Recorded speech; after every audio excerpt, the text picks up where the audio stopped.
মালিক এবং ইঞ্জিনিয়ারদেরকে বলতেছি,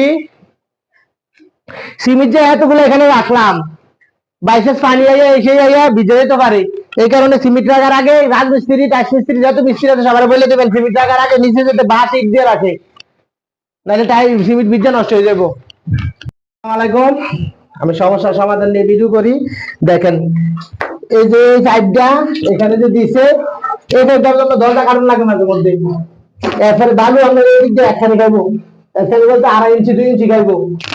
এই সাইডটা এখানে জিরো দিব এই সাদের লাগে মিলে যায়, আর ওইখানে সাদের লাগে মিলে সাদের থেকে উপরে রাখবো যেহেতু স্লোপ করণ লাগে। আর আমরা সাত কাটলে সমস্যা নাই।